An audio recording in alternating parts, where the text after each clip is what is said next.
भारत में 125 crore mobile phone user हैं, जिसमें से 90% प्रीपेड प्लान के यूजर हैं। सर, आज मैं प्रीपेड प्लान के जो मोबाइल यूजर्स हैं उनकी ओर से दो समस्याएं उठाना चाहता हूं। सर, पहली समस्या है कि रिचार्ज खत्म होने के बाद आउटगोइंग के साथ साथ इनकमिंग कॉल का भी बंद होना। सर, जब प्रीपेड प्लान एक्सपायर होता है या मोबाइल रिचार्ज की वैलिडिटी खत्म होती है तो आपकी आवाज बंद कर दी जाती है। फोन मेरा, सिम कार्ड मेरा, नंबर मेरा। तो सर, रिचार्ज खत्म होने के बाद आउटगोइंग कॉल बंद होना समझ आता है, लेकिन इनकमिंग कॉल बंद होना सरासर मनमानी है। सर, हमारा मोबाइल नंबर आज हमारी डिजिटल पहचान बन चुका है।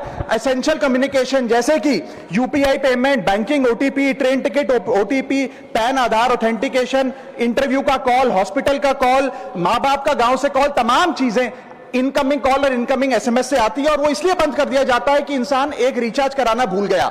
सर, इनकमिंग कॉल बंद करना is not stopping of a service, ये हमारे राइट टू कम्युनिकेशन को स्टॉप करने जैसा है। सर, जैसे आपका आधार कार्ड इसलिए एक्सपायर नहीं हो जाता कि आपने डिटेल अपडेट नहीं करी, या आपका बैंक का खाता इसलिए बंद नहीं हो जाता कि आपने मंथली डिपॉजिट जमा नहीं किया, या आपका वोटर आईडी इसलिए सस्पेंड नहीं हो जाता कि आप एक चुनाव में वोट डालना भूल गए। ठीक उसी तरह आपका मोबाइल नंबर इसलिए सस्पेंड और डीएक्टिवेट नहीं होना चाहिए कि आप एक रिचार्ज भूल गए। सर, मैं सदन में फ्री आउटगोइंग की मांग नहीं कर रहा, फ्री डेटा की मांग नहीं कर रहा, लेकिन इनकमिंग कॉल फैसिलिटी की गारंटी होनी चाहिए। मेरी 3 स्पेसिफिक मांग है। पहली, प्रीपेड मोबाइल कनेक्शन में इनकमिंग कॉल और इनकमिंग एसएमएस कम से कम 1 साल तक कंटिन्यू रहे, चलता रहे from the date of the last recharge, ताकि एसेंशियल कम्युनिकेशन चलती रहे। दूसरी, deactivation of the mobile number after 3 years. ऐसा ना हो कि आपका मोबाइल नंबर किसी को आपका मोबाइल नंबर बंद करके किसी और को अलॉट कर दिया जाए। कम से कम 3 साल का ग्रेस पीरियड देना चाहिए from the date of the last recharge. And third demand, mobile operator should introduce a low cost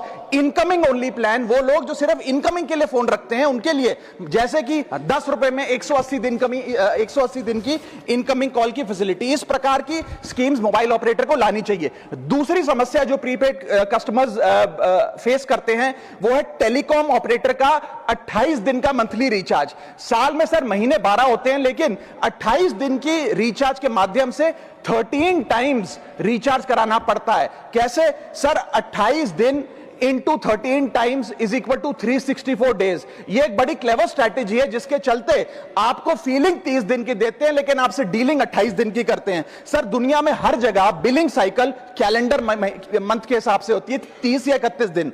आपको मंथली सैलरी, लैंडलॉर्ड का रेंट, बैंक की ईएमआई, बिजली पानी गैस का बिल, तमाम चीजें 30 या 31 दिन के महीने के हिसाब से होती हैं। लेकिन ये मोबाइल ऑपरेटर, टेलीकॉम ऑपरेटर 28 दिन के महीने के हिसाब से आपको रिचार्ज प्लान बेचते हैं, ताकि साल में एक अतिरिक्त रिचार्ज आपको मिल जाए। मैं उम्मीद करता हूं कि इसे